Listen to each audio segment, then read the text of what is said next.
Ngayong tama ang hinala ko. Mas lalo palang dapat ako umamin kay Lynette na ako si Morgana. What? Here's the deal. Bibigyan kita kapalit ng katahimikan mo. Deal. Deal. Before I take a bow, I will donate my shares. Siya na ngayon ang papalit sa akin. Let's welcome my daughter, Morgana Go. What? Thank you for warmly welcoming me as the newest member of the Apex family. Marami akong naisip na projects for Apex at isa na doon ang pagpapatayo ng Women's Center. Ano ba talaga ang connection ni Nushi kina Madam Chantal at saka kay Morgana? Hindi ka pumunta dito para mag-aaral ng wushu. Iba ang pakay mo. Kaya mabuti pa, umalis ka na at huwag na huwag ka nang babalik dito. How about Zoe? Nagawan mo na ba ng paraan? Don't worry, ma. I've sorted it out. Welcome back, Moira. Nakita mo na ba ang unang memo ni Morgana Go? What do you mean? Ba't ka nandito? Di ba suspended ka? My suspension has been lifted. Huwag niyong gagayahin tong si Dr. Santos. Hindi lang late pumasok, wala pang command responsibility. Tandaan nyo din, ha? All of you are witnesses to Dr. Tanyag's behavior.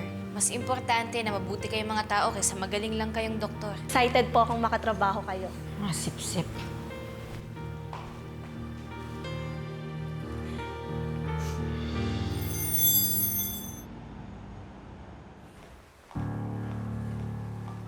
Morgana? Morgana? Can I have a minute? Giselle, mabuti nandito ka. Tulungan mo naman akong pumili ng picture ni Ate Moira para dun sa bust na ilalagay ko dun sa Women's Center na ipapagawa ko sa kanya. I read your memo. Nirevoke mo yung suspension ko kay Zoe. May masama ba dun? Well, ako ang nagsuspindi kay Zoe with the endorsement of the medical director. So sana naman, bilang respeto mo sa akin, hindi mo babaliin yun. Well, as far as I know, I own majority shares here. Just 2 hours ago, remember? And sa pagkakaalam ko, si Dr. RJ Tanyag ang may hawak ng mga shares dito. Ikaw, meron ba? I am still the CEO of Apex. So I make decisions. At sususpindihin ko ang kahit sino man na lumalabag sa batas ng Apex. Not anymore. Kasi nandito na ako. Well, hanggang nandito ako, I will do my job.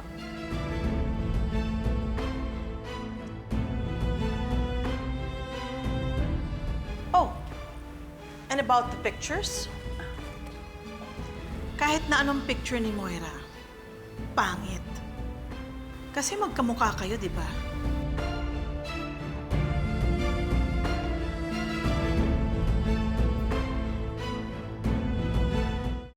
Talaga ba? Ipapangalan kay Moira? Di ba nga nakakapikon? I mean, nung nabubuhay pa yung Moira na yan, nangaaway siya sa mga kapwa niyang babae. Pagkatapos ngayon ipapangalan sa kanya yung Women's Center. I mean, it's so ironic. It's like naming a bank after a thief. Alam ninyo, hindi ko alam kung iaalo ko pa sa inyo itong kaping to dahil ang tataas nyo. Napaka-hyper ninyo.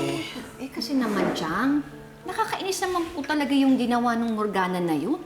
Oo nga, sa totoo lang established na hindi sila magkasundong magkapatid. Hindi sila close. Kaya nga. Mas ngayon ipapangalan niya kay Moira. Kaya Alam mo, nga. Chang, yun din ang pinagtataka ko eh. Parang may something talaga yung mag-iinang yun eh. Hindi ko lang masabi kung ano kasi wala pa akong pwede eh. Exactly. When Moira left this earth, I thought she left the universe. Pero parang nararamdaman ko pa rin yung vibes ng babaeng yan dito eh. Eh naku, Ma'am Giselle, paano pa kaya pag naka-display na yung bust niya dun sa center? Yun ang iniisip ko. Can you imagine? Araw-araw ko makikita si Moira. My gosh! Baka hindi ko makayanan. Araw-araw, sira-araw ko. Pero alam nyo, magagawan niya ng paraan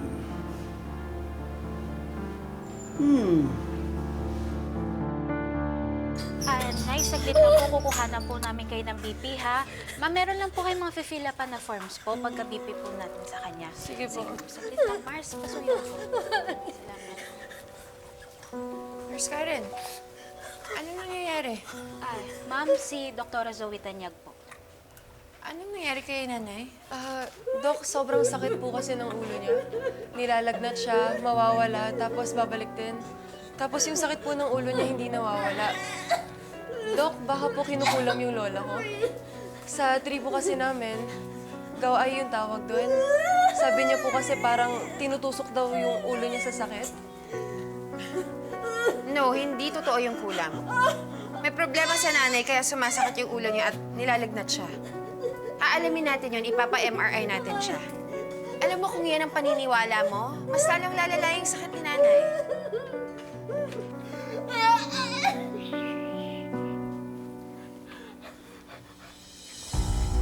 Excuse me po. Ipapa-MRI po natin si nanay para malaman natin kung ano po yung sakit niya. Saka kung anong pwedeng gawing procedure or bigay pong gamot sa kanya para gumaling po siya. Sige po. Kayo na pong bahala sa kanya. Salamat po. Excuse me po.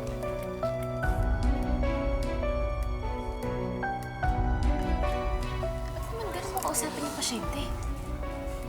Kulam? Talaga? Naniniwala pa rin sila doon? Eh, yun yung paniniwala nila eh. Hayaan mo sila.